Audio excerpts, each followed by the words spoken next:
Hi, I'm Alex, and thank you for clicking on my garbage content.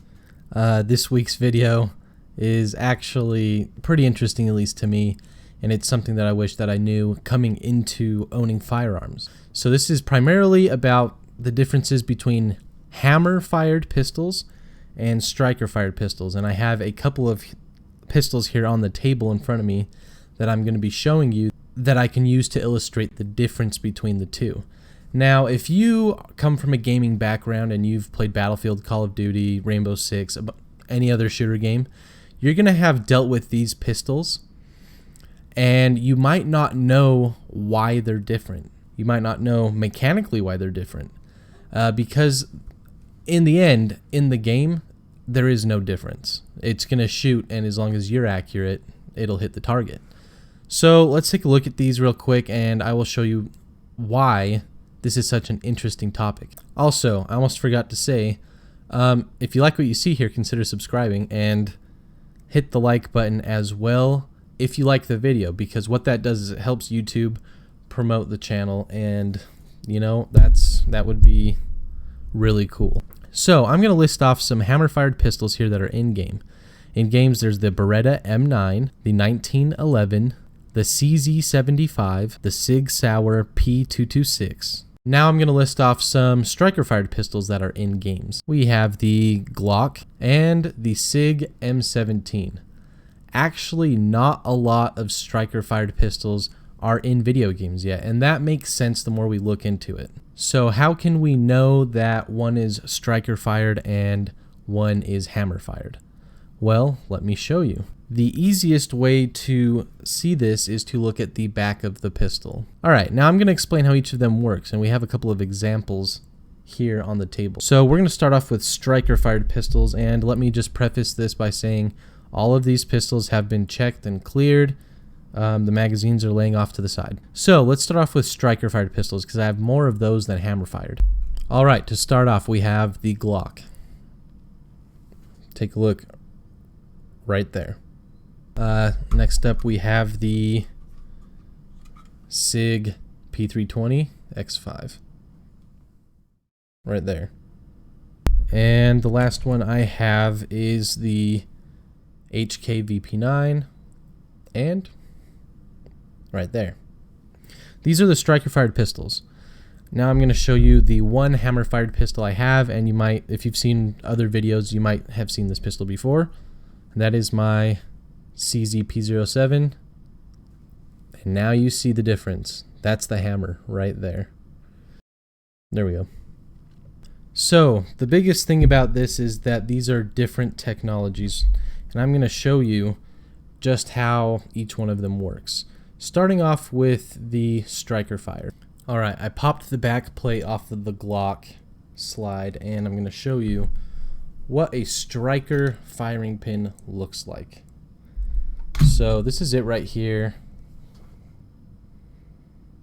and you can see that it has a spring on it. Now the firing pin for the springs in the hammer fired pistols are quite the same, but what's different about this is this compresses. This compresses in like this.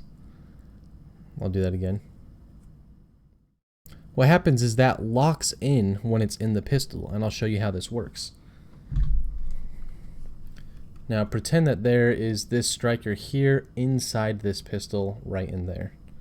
What happens is you lock your slide back, but what that does is it's compressing that spring and that pin into here.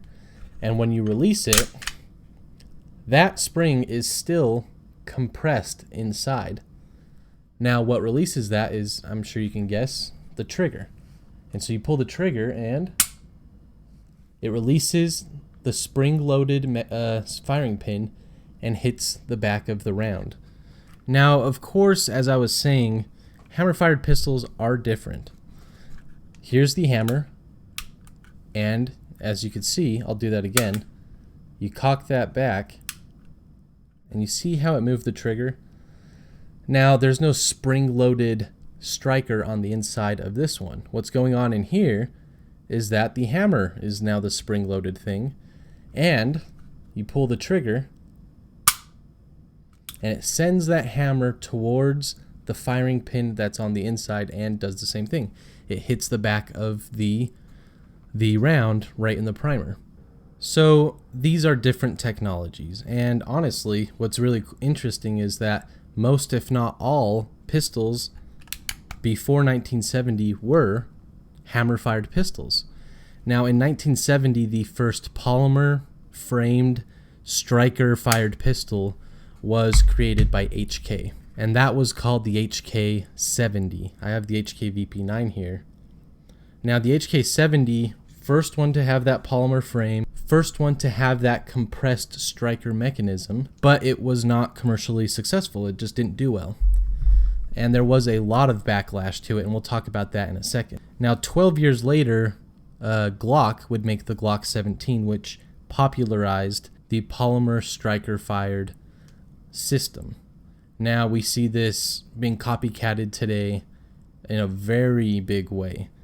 Even so that most new guns that come out are polymer-framed striker-fired pistols, especially when it comes to carry and especially when it comes to the military trials.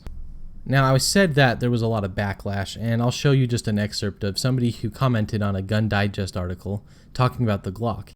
Now, this guy says, "Now let's take a look at the ugly naked truth about how unreliable and dangerous the preloaded striker-fired weapon really is without a manual safety."